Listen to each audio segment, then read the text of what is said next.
going shopping in the village, George's mother said to George on Saturday morning. So be a good boy and don't get up to mischief. Well, this is a silly thing to say to a small boy at any time. It immediately made him wonder what sort of mischief he might get up to. And don't forget to give Grandma her medicine at 11 o'clock, his mother said. Then out she went, closing the back door behind her.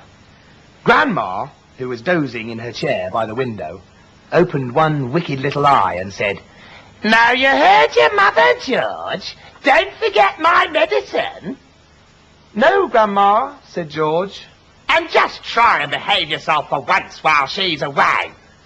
"Yes, Grandma," said George. Looking after that grisly old grunion of a grandma all by himself was hardly the most exciting way to spend a Saturday morning. His father was a farmer, and the farm they lived on was miles away from anywhere, so there was never any children to play with, and he was tired of staring out the window at pigs and cows and hens and sheep. "You can make me a nice cup of tea for a start," Grandma said to George. "That'll keep you out of mischief for a few minutes." "Yes, Grandma," said George. He couldn't help disliking Grandma. She was a selfish, grumpy old woman. She had pale brown teeth and a small, puckered-up mouth. It was like a dog's bottom.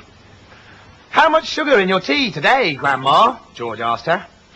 "1 spoon, she said, "and no milk." And most grandmothers are lovely, kind, helpful old ladies, but not this one.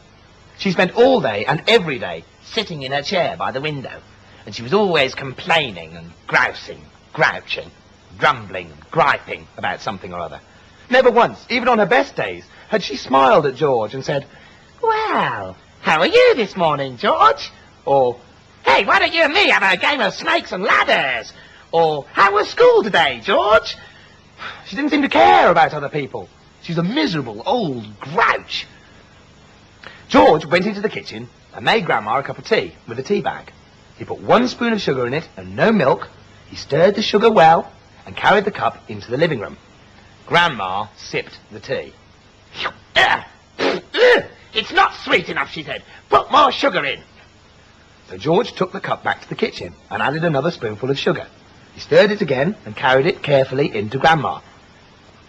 "Where's the saucer?" she said. "I won't have a cup without a saucer." So George fetched her a saucer. "And what about a teaspoon, if you please?" "I stirred it for you, Grandma. I stirred it well." "I'll stir my own tea, thank you very much," she said. "Fetch me a teaspoon." So George fetched her a teaspoon. When George's mother or father were at home, Grandma never ordered George about like this. It was only when she had him on her own that she began treating him badly. "You know what's the matter with you?" the old woman said, staring at George over the rim of her teacup with those bright, wicked little eyes. "You're growing too fast. Boys who grow too fast become stupid and lazy." "I can't help it if I'm growing fast, Grandma," George said. "Of course you can," she snapped. "Growing's a nasty, childish habit." "But we have to grow, Grandma. If we didn't grow, we'd never be grown-ups." Grandma snorted. "Rubbish, boy, rubbish. Look at me. Am I growing? Certainly not." "Ah, but you did once, Grandma."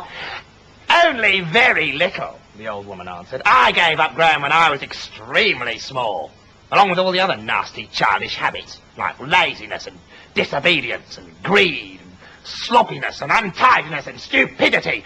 You haven't given up any of those things, have you?" "Well, I'm still only a little boy, Grandma."